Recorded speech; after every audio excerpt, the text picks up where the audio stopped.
हथवा से छूटत नइखे अचरा के कोर, अचरा के कोर, अचरा के कोर। हथवा से छूटत नइखे अचरा के कोर, अचरा के कोर, अचरा के कोर।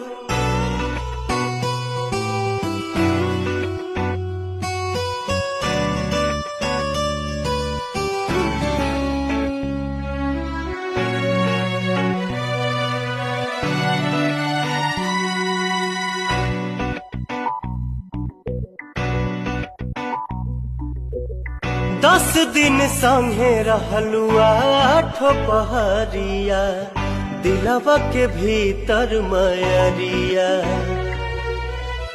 नैना से दूर होते छल के नैना,